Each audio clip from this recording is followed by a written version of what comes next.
Hey guys, how's it going? Well, we're not in the garage today. We're actually in my little man cave. I come out here, I'll have my cup of coffee, I'll see what's on YouTube or something like that. And, I'll go on my phone and I'll just look to see what parts are out there for some of the cars that we're building.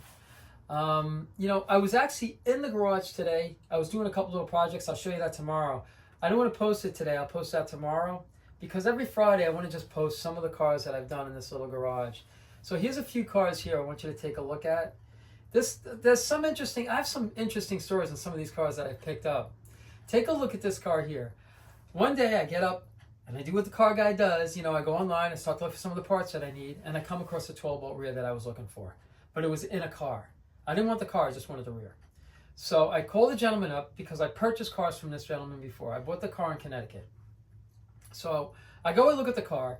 It's a 12-bolt rear. It's exactly what I was looking for. So while I was standing there, the gentleman's like, "Hey, Al, I wonder what kind of rear is in this." And I'm like, "I don't know, take a look." So he looks. It ended up being, I think it was a BU rear. I'm not sure, I can't remember. But it didn't matter to me because I just wanted the rear, I didn't want the car. But it was a complete opposite of what happened. I buy the car, I bring the car home. I go over the numbers on the rear. The rear ended up being a pretty kind of valuable rear. I don't like to discuss price on what I pay for a car and what I sell it for.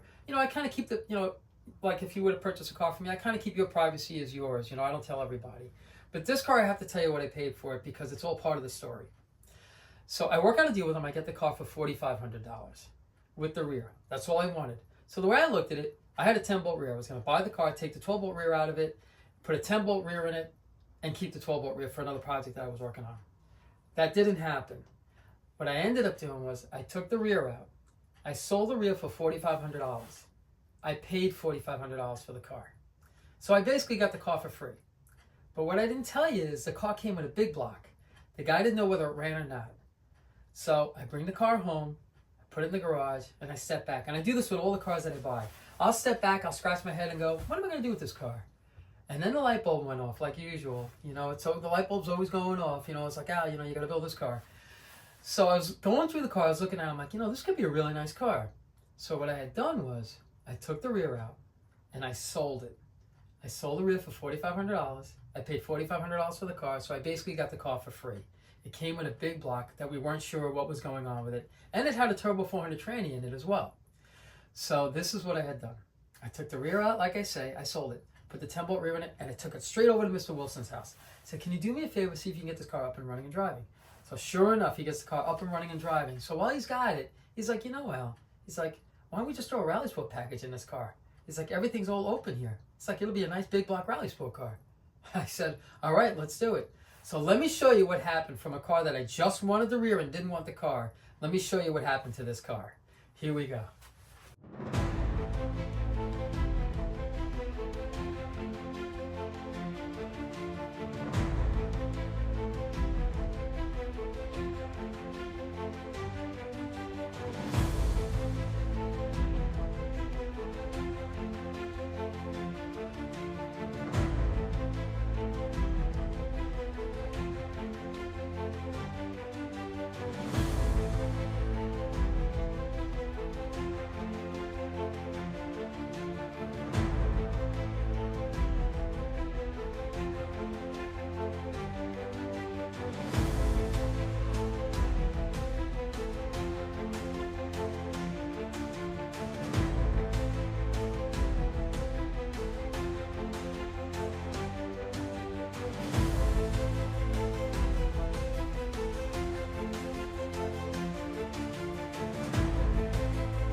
We ended up doing the whole car.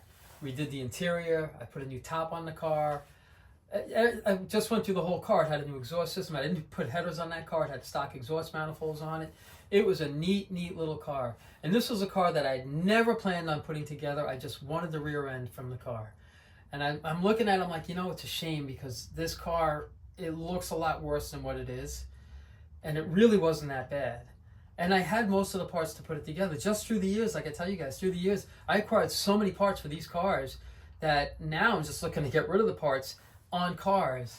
And, I'm kind of getting everything under control now because I just didn't have any room. So, and that explains scraps. The reason why I'm building scraps is because now it gives me an opportunity to clear up a lot of room, and gives me a lot more space. Because you see my little garage, I don't have any room. So, any little bit of space that I have is valuable to me, I guess. So we ended up doing the car. It was a date code of 396. That's what kind of made me put the car together. And it's a shame that I sold the 12-bolt rear in it because it would have been a big block turbo 400 with a 12-bolt rear. But it kind of made sense to sell the rear because it was still a nice looking car. And it just allowed me to really just go the extra as far as putting in the hideaway headlights and things like that. So, I just wanted to make the car pretty. And if you notice, a lot of the cars that I do, I paint them black. And there's a reason. I sell a lot of cars to dealerships. I used to. I don't do it anymore. Now, some dealers still, they kind of reach out to me. But the first question I ask them, I'm like, listen, I'm going to paint this car. What color? The first words that come out of every one of their mouths are, paint it black. They're like, black cars sell so fast. And he's right. Every car that I painted black, they all sold in a minute. So, but I like other colors. I'm going to show you a car. I did one, Cortez Silver with a black top, black stripe. I did a bunch of different colors, but I've had my most luck with black cars. So that's why a lot of the cars, you're going to get tired of seeing black cars, but they just, I think it gives the car the best opportunity for somebody to want to buy it and enjoy it.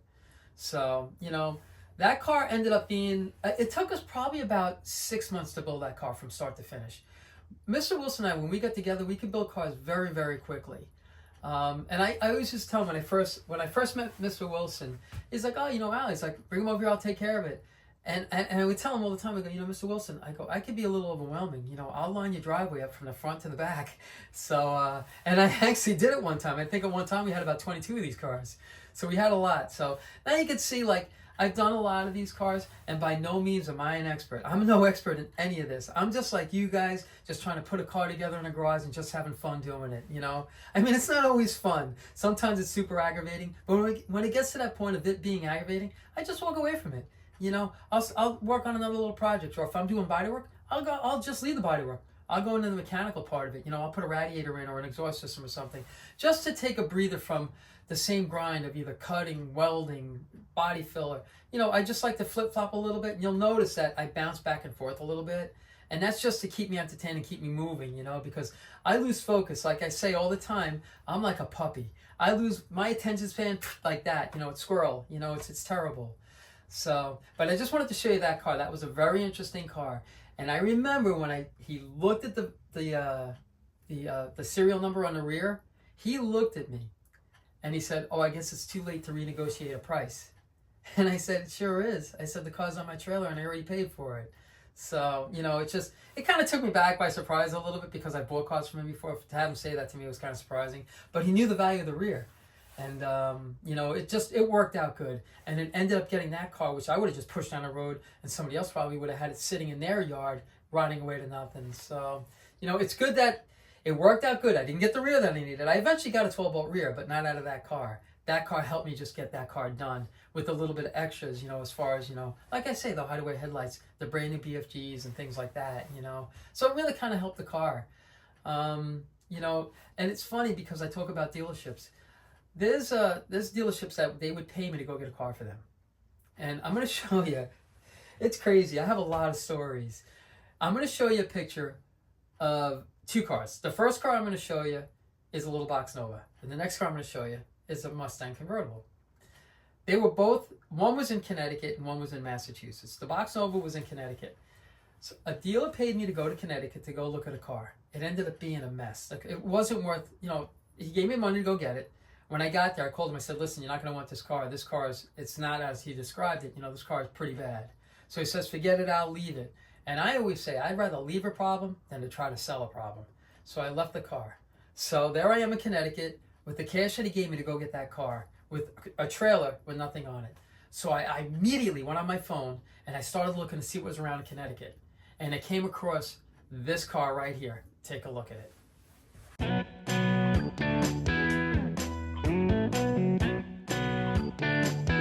Okay, that was a 63 box Nova, I believe. That Nova was sitting in a barn, I think he said like 35 years, forever. That was the original paint on that car. That car was originally black. I can't remember what color the interior was. Problem was I lost a lot of my photos through the years. And, you know, I'm slowly piecing the photos back together again. But that car was black, super clean. That car was very clean. Didn't run. It was a 6-cylinder. So there I am in Connecticut. That car was right down the street from where I was originally going to look at that car, why I was originally in Connecticut. So I send him a message with my phone number. He doesn't get back to me, you know. And, you know, I guess 15 minutes seems like an eternity when you're waiting, you know, to go either get a car or maybe look for something else. So, you know, in the meantime, I came across another car, and that was up in Massachusetts. So I reached out to the gentleman in Massachusetts, and he didn't get back to me. So sure enough, the gentleman with the box Nova got back to me. He says, listen, if you want to come and take a look at the car, I'm home now.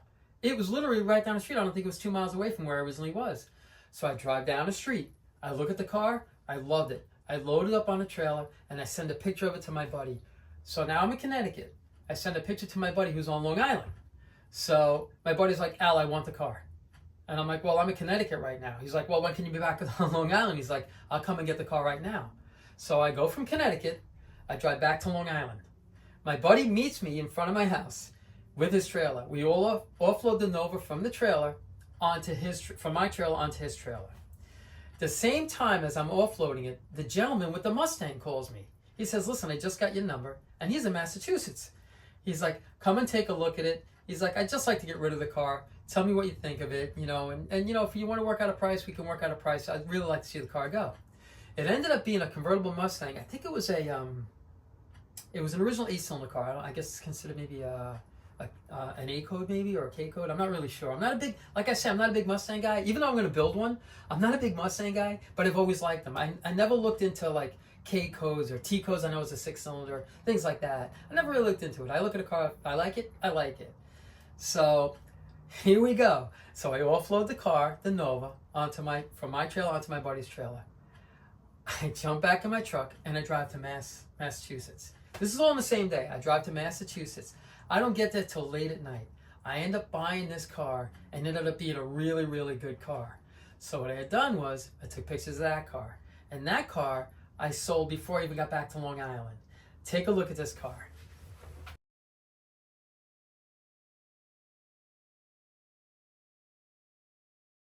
Yeah, that was a 1965 Mustang. It was an original 289 car, power top. That was a jump in and drive it away car. So what makes this story crazy about these two cars, about that whole day, was I originally went to Connecticut to go get a car for a gentleman who paid me to go get a car in Connecticut. That ended up not being a good car. So he had paid me to get the car, and then he'd give me the money to pay for the car. So I didn't get the car. I still had his money in my pocket. I bought two cars, and not one penny of that was the money that was mine. And, you know, the next day, I had given the gentleman back his money. It was just a crazy day. So it went from a day of me getting a car from somebody else to me buying two cars and selling two cars in one day. It was just crazy. So, you know, that's that story. Like I say, every car has a story. Here's a story on a car. I live on Long Island, and you know, this car that I had, again, like I say, a lot of times I get up in the morning and I look for parts for cars, and I actually type in if I'm looking for a 1969 Camaro front bumper. Everything comes up. You'll see 69 Camaros, even other cars, and that's how I end up finding them. I just stumble across them like that. So one day, again, doing the car guy thing, I'm drinking a cup of coffee early in the morning. It was about 10 degrees outside. And I come across this, it was a Pontiac, It was a Le Mans, I think, a 70. Don't hold me to it. I think it was a 71. I see it show up. I'm like, wow, that's a nice looking car, you know. And it was, you know, I say inexpensive. I don't say cheap because cheap sounds poor quality. So I say inexpensive. So it was an inexpensive, you know, Pontiac, which I liked. I think they're nice cars. So the car was all the way out in Shirley, I think. So I jump in my car, I drive out to Shirley. It's about a 45-minute drive. But I don't have to go over any bridges or anything.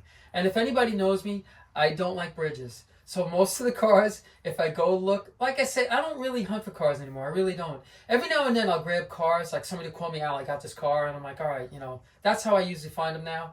Or if I'm building a car like this Mustang that I'm going to build, it's going to be a resto mod. And I know those cars, it's going to put a headlock on my wallet. So I'm just trying to prepare myself because I don't like to be that guy when you're halfway through a project and you're like, oh boy, I'm out of cash and I can't finish that car, and then it sits. You know, so I always try to pre-plan everything the best I can. You know, sometimes it works, sometimes it doesn't. So, anyway, like I say, like a puppy, squirrel. So anyway, I jump in my car, I drive all the way out there. It's freezing outside. The car wouldn't start, the battery was dead. So we end up getting another battery, throw a battery in the car starts right up. I couldn't believe how nice this car ran. I work out a deal with the guy, I jump in my car and I drive out there. Take a look at this car.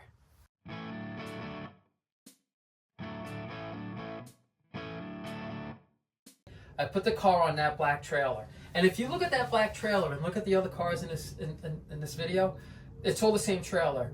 So I think it was a short track trailer at the time because I go through a lot of trailers, or I was going through a lot of trailers. So I'm in Shirley, I load the car up, and I'm driving home. And I get a phone call from a buddy of mine who lives in Shirley. So he calls me up, he's like, hey Al, I heard your trailer's for sale, I'm interested in buying it. I said, really? He's like, how much you want for it? So I told him how much I wanted, and he's like, I'll take it. I go, no kidding. He's like, yeah, he's like, if you want, I could drive out to your house, or if you're ever out here, if you could drop it off, I'll just pay you for it. I said, I'll do you one better. And this gentleman has bought cars from me before. I said, I have a 1971 Pontiac Le Mans, or whatever it was, I forgot what it was at the time. It was a Pontiac Le Mans something. So I said, I have it on a trailer. Let me send you a picture of it. So I sent him a picture of it. He's like, how much? I gave him a price. He's like, I'll take it. So I woke up in the morning. I had my cup of coffee. I found an interesting car. I drove 45 minutes out east. I bought the car and I drove home with no car and no trailer. It was just an interesting day. That's the reason why I wanted to show you that car. I'm going to show you some cars too that I didn't do anything to, that are just interesting stories. And I have other cars that you would not believe that you would. Why would I even? As a matter of fact, in this video, I'm going to show you a car. You're gonna scratch your head, going, "Man, what was wrong with Al? Why did he buy that car?" But like I say, it's a great feeling getting a car up and running and driving, or at least getting it to the point to where somebody could drop a motor and tranny in it and then start enjoying it. It's a really, really good feeling. So take a look at this other car that I went to go buy. And every one of these stories are going to start out with, "Yep, there I was, drinking a cup of coffee." So I come across this car, and I'm like, that looks like a barn find right there. I call the gentleman up. I take a run out there. The car was sitting, I think he said, was sitting over 35 years in that barn. And I'm like, oh my gosh. I'm looking around. I'm like, that car is going to be rotted underneath. Take a look at these pictures, and then I'll go over this car. Here we go.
Okay, that was a 1971 Chevelle 307 with a standard 3-speed on the column. That car was all original. That car had 41,000 original miles on it. And it's a shame, I went there, I bought the car, we dragged it out, my brother and I, we dragged the car out of there. And we were just going over the whole car, and I just couldn't believe how original that car was. Everything was on that car. Everything on that car was original. I think it might have even had the original rims. I think it had the original rims and hubcaps on it. It just sat and sat and sat. So my brother and I, we loaded it on the trailer, and we're driving home. And my brother turns to me, he's like, I really like that car. And I said, well, if you want to take it, it's like, I don't have to buy a car. It was just a cool car. I saw it. I just thought it'd be an interesting build. So he ended up, he bought the car. He sent it out and had a fresh coat of paint put on it. That body, I don't think that needed any body work at all. Maybe a little touch up here or there, but it was super clean and super straight. But it wasn't to the point to where you wanted to leave the original paint on it. Well, for my brother anyway, because my brother's very, very, I hate to use the word anal, but it's got to be perfect. And if it's not perfect, he's just not happy until it is. So, but he takes care of everything he has. Everything he has is spotless. He really takes care of everything. He takes pride in everything that he's got. So we go there, we look at the car, I talk to the gentleman, really, really nice guy. And he's like, yeah, it's been sitting here forever. So I look at it, and it's halfway buried in the ground. And I'm like, oh my gosh, this thing is going to be a nightmare underneath. So we pull the car out. We fill the tires held air. We fill the tires up with air, we pull the car out, and I could not believe how clean the bottom of the car was. It was very, very clean. It was a super, super solid, clean car. It was just a perfect car to build. But I just wanted to share that picture with you, that I went there and I was going to buy that car. My brother he bought the car, and he drove that car around for years and eventually sold it. But that car was a true barn find with 41,000 original miles on it. So, I just figured let me share that with you. So now you remember earlier I was telling you, I'm going to show you a car in this video where you're going to look at me and just scratch your head and go, man, Al, I think you fell down and bumped your head. But this car right here, it was somebody, I had something for sale. And the gentleman came and he purchased it. And he says, I have one of these cars, and it's going to be a 69 Camaro. He's like, I have one of these sitting for years, and I'm looking to just get rid of it. He's like, come and take a look at it. I just need it gone. And you'll know the reason why he said it when you see these photos. All right? So take a look at these photos of this car. And maybe you might want to eat before you take a look at these photos, because after you look at them, you might lose your appetite. Take a look.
Yeah, another 1969 Camaro, convertible. So that car was right around the corner from my garage. So I think it was about 2 miles actually. So I drive over to the gentleman's house. I look at that car, and even I said, "Oh boy." I mean, a lot of times you'll hear me say the car was bad, but it really wasn't bad. That car was really bad, and it was really bad. So, he's like, Al, he's like, it's past the point of like anything that he could do with it. I mean, the car just needed everything. So we work out a deal. I buy the car, I load it on my trailer, and I bring it to my little garage. So again, I sit back and I scratch my head going, what am I going to do with it? It needed a whole firewall, everything it needed. It needed the toe boards, everything.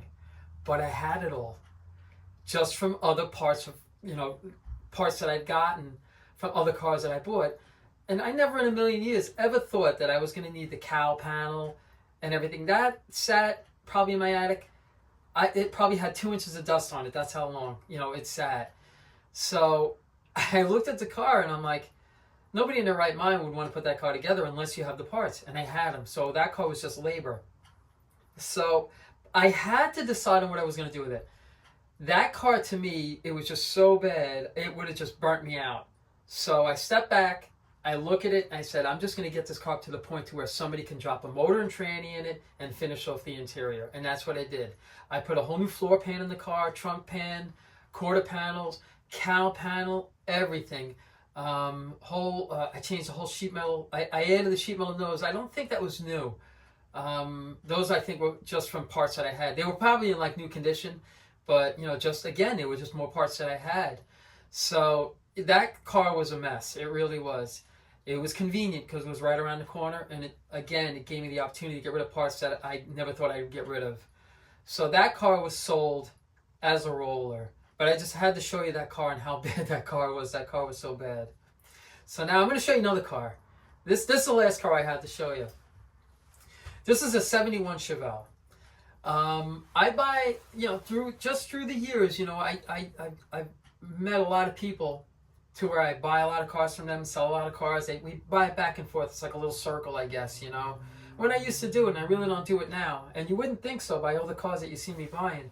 But it's just, like I say, I'm doing it, there's a reason why I'm doing it, just because I want to really try to get that Mustang done in a reasonable amount of time. And I know, like I say, that car is going to put my wallet in the headlock. So, let me just I'm trying to think ahead if I can. So a buddy of mine calls me up. He's like, Al, I have a 71 real super sport Chevelle. I'm like, really? He's like, yep, number matching motor, the car's all original. I'm doing the body work on it. And I figured, let me call you. And I'm like, all right, how is it? He's like, the car's really straight. And I'm like, how straight? He's like, really, really straight. I go, is it straight enough to paint it black and put white deck stripes on it? He's like, yeah, it is. So I said, all right, if you paint that car, he sent me all the pictures. I saw the whole car, I knew everything about the car. I said, all right, if you paint it black with the white deck stripes, call me when it's ready and I'll come and I'll get it. So it was all done. I went to go pick the car up. It was in a snowstorm. Take a look at these pictures. This car, he had purchased it. It sat forever. He purchased it, and he does body work. He does very good body work. He redid the car. When I got the car, it ran, but a lot of things didn't work in the car. So immediately, Mr. Wilson, he's the guy. Everybody needs a Mr. Wilson, So I call Mr. Wilson. I tell him, he's like, Al, just drop the car off to me. So I dropped the car off to Mr. Wilson, and take a look. Take a look at this car, and then take a look at what Mr. Wilson found in this car. Here we go.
Yeah, Mr. Wilson made a friend that day. He was pretty mad at him, but Mr. Wilson went through that whole car. He took the dash off. He's like, Al, I have to send you this picture because you're never gonna believe it. He took the dash off. He sent me a picture of it where that little mouse was staying. So he cleaned it all out. He ended up changing the whole wiring harness on that car. He changed everything. I did the whole interior. That had, I had a whole new headline, a carpet, It had everything, door panels, everything on it was all brand new. But that one little mouse, I guess he just made a home there and he stayed there and he just started eating the wires. So, but that was a nice car. That was a 71 Super Sport Chevelle. Super, super solid, clean. It just, you know, when I got the car, it was painted. I put the vinyl top on the car. I did all the trim work on it. I think I changed the bumpers on the car. I put new tires on the car. I think I did the exhaust on that car. That was a nice car. That was a real honest car that was never butchered. It was all intact. That car had factory air conditioning in it. That was a nice car when it was finished. And, you know, my buddy did a beautiful job painting it. He did a nice job with painting it, the stripes, everything on the car. That car was super straight. And Mr. Wilson did a great job getting the car up and running as a beautiful driver. But, you know, I want to try to post these videos, you know, maybe every Friday. I'm going to start posting them sooner because it just takes me so long. I'll try to post them earlier, I mean, because it takes me so long. So I'm going to start earlier, I guess, to start editing these videos so I can post them sooner. So, you know, let me know if you enjoy watching. If you do, every Friday I'll do a video of this. I have a lot of cars to show you, and I have a lot of great stories because I'm a story guy. Anybody that knows me, I love a good story. So I just wanted to post this, you know, on a Friday night. And I just want to thank you for watching. And you guys take care of yourselves and have an awesome weekend.